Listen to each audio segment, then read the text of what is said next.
Hero Aditya ఓం గురించి చాలా మందికి తెలియదు. పిల్లికి కూడా భిక్షం పెట్టిన హీరోల గురించి ఫ్యాన్స్ తొడలు కొట్టుకుంటారు. మా హీరో తోపంటే మా హీరో తోపంటారు. కానీ సమాజం కోసం వాళ్ళు రూపాయి కూడా ఖర్చు పెట్టరు. పైగా అభిమానుల శ్రమను పిచ్చిని క్యాష్ చేసుకుంటారు. అందరు హీరోలు కాదు, కొంతమంది హీరోలు మాత్రమే. అయితే ఆదిత్య ఓం మాత్రం తన గురించి ఏనాడు కూడా చెప్పుకోలేదు, చెప్పుకోరు కూడా. ఈ మధ్య బిగ్ బాస్ హౌస్ లోకి 50 ఏళ్ల వయసు దగ్గర పడుతున్న సమయంలో వచ్చారు ఆయన. మనమేమో బిగ్ బాస్ హౌస్ లో అబద్ధాలు చెప్పే వాళ్ళకి, రొమాన్స్ చేసుకునే వాళ్ళకి, నటించే వాళ్ళకి ఓట్లేసాం. ఎవడో ముక్కు మొహం తెలియని వాళ్ళకి ఓట్లేసాం. అలాగే హౌస్ లో అమ్మాయిలతో ఆడుకునే వాళ్ళకి కూడా ఓట్లేసాం. వీళ్ళు నటిస్తున్నారు అని అనిపించినా కూడా తెలిసి వారికే ఓట్లేసాం. చివరికి వాళ్ళలో ఒకరినే గెలిపించాం. కానీ అదంతా నటన మాత్రమే. కానీ ఆదిత్య ఓం అలా కాదు. తన వయసుకు తన రేంజ్కు బిగ్ బాస్ హౌస్ సూట్ కాలేదు. మంచితనం నటించడం అతనికి తెలియదు. అందుకే తొందరగా హౌస్ లో నుంచి బయటకు వచ్చేసారు ఆయన. ఇంకా చెప్పాలంటే బిగ్ బాస్ హౌస్ నాగార్జున కంటే కూడా సమాజానికి ఎంతో మేలు చేసే పనులు చేస్తున్నారు ఆయన. కానీ ఎవరికీ తెలియదు. ఆదిత్య ఓం గురించి అతని సినిమాకు పరిచయం చేసిన దర్శకుడు వైవిఎస్ చౌదరికి కూడా తెలియదు. అతను హీరోయిన్ కోసం ముంబైకి వెళితే అక్కడ ఆదిత్య ఓం కనిపించాడు. చాలా యాక్టివ్ గా కూడా ఉన్నాడు కుర్రాడు. అప్పటికి 23 ఏళ్ల వయసు. దీంతో నా సినిమాలో నటిస్తావా అంటే చేస్తాను సార్ అన్నాడట. అయితే తన సినిమాల్లో హీరోగా ఛాన్స్ ఇస్తే పెద్దగా తాను ఖర్చు పెట్టి లగ్జరీగా ఉండేంతగా ఖర్చు పెట్టినన్న వైవిఎస్ చౌదరి హైదరాబాద్కు రేపే వచ్చాయమన్నారట. అంతేకాదు, ట్రైన్లో స్నానం చేసి బట్టలు మార్చుకుని రమ్మని చెప్పగానే వెంటనే వచ్చేసాడట ఆదిత్య ఓం. ఇంకో విషయం ఏంటంటే ఆదిత్య ఓం అసలు పేరు ఆదిత్య సింగ్. పుట్టి పెరిగింది ఉత్తరప్రదేశ్లో. కానీ ముంబై వచ్చి సినిమా ఛాన్సుల కోసం ప్రయత్నించాడు. థియేటర్ కోర్సులు కూడా చేశారు ఆయన. అలా చెప్పినట్లుగానే వచ్చి లాహిరిలో సినిమా చేశారు. ఆ సినిమా షూటింగ్ సమయంలో కూడా తన బ్యాక్గ్రౌండ్ గురించి ఎవరికి చెప్పుకోలేదట. అతనిది సాధారణ కుటుంబం అనుకున్నారట వైవిఎస్ చౌదరి. సరిగ్గా ఏడాది క్రితం వైవిఎస్ చౌదరికి తెలిసింది.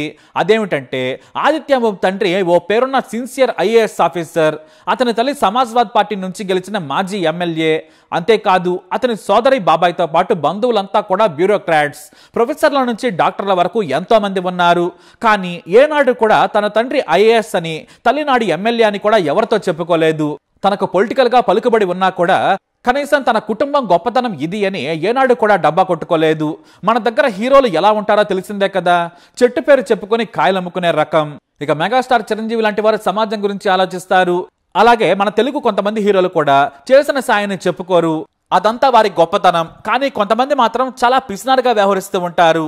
కానీ ఆదిత్య ఓం సినిమా రంగంలో పెద్దగా సక్సెస్ కాలేదు. తెలుగులో లాహిరిలో హిట్ అయింది. ఆ తర్వాత ధనలక్ష్మి ఐ లవ్ యు లాంటి సినిమాలు చేశారు ఆయన. ఆ తర్వాత హిందీలో కూడా నటించారు. కానీ పెద్దగా సక్సెస్ కాలేకపోయారు.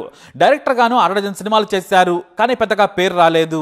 అయినా సరే తన దగ్గర ఉన్న కాసిని డబ్బులను కూడా ఆయన సమాజ సేవకు ఉపయోగిస్తూ ఉంటారు. ఎడ్యులైన్మెంట్ అనే స్వచ్ఛంద సంస్థను కూడా నడుపుతున్నారు ఆయన. సోషల్ వర్క్ లో కూడా ఆయన ముందుంటారు.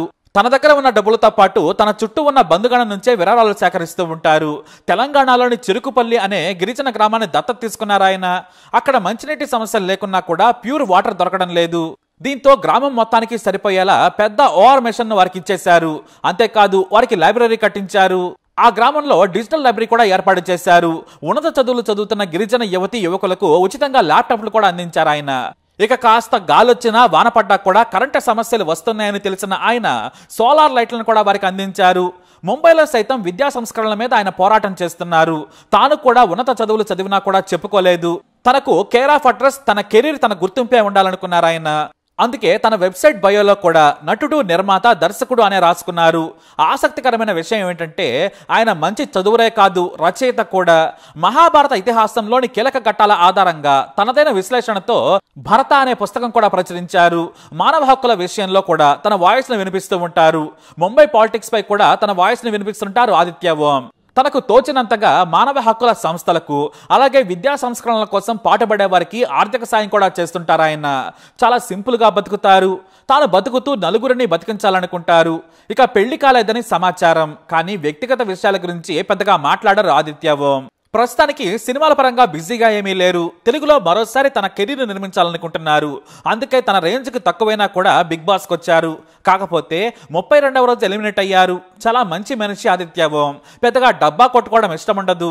తన పని తాను చేసుకుంటూ వెళుతుంటారు. కాకపోతే సినిమా అంటే పిచ్చి. నిత్యం సినిమాల గురించి ఆలోచిస్తుంటారు. మనం బిగ్ బాస్ లో ఆదిత్య ఓంని ఆదరించలేకపోయాం. పనికిమాలిన పనులు చేసిన వారికి, అసభ్యంగా ప్రవర్తించిన వారిని కూడా అంతలం ఎక్కించాం. మరోసారి అయితే ఆయన బిగ్ బాస్ కు వచ్చే ఛాన్స్ ఉండదు, రావద్దు కూడా. కానీ మంచి సినిమాతో వస్తే మాత్రం ఖచ్చితంగా ఆదరిద్దాం. తాను 100 రూపాయలు సంపాదిస్తే కనీసం 10 రూపాయలైనా తిరిగి సమాజం కోసం ఖర్చు పెడతారు ఆదిత్య ఓం. అందుకే సినిమాల్లో కనిపించకపోయినా, రియల్ హీరోలా సక్సెస్ కాకపోయినా కూడా రియల్ హీరో అని మాత్రం చెప్పొచ్చు.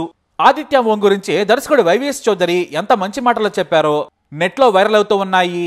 అలాగే ఆయన బిగ్ బాస్ హౌస్కి వెళ్ళినప్పుడు కూడా ఆయన చెప్పకుండానే ఆయన అభిమానులు ఆదిత్య ఓంకు ఓటేయమని ముందుకొచ్చారు.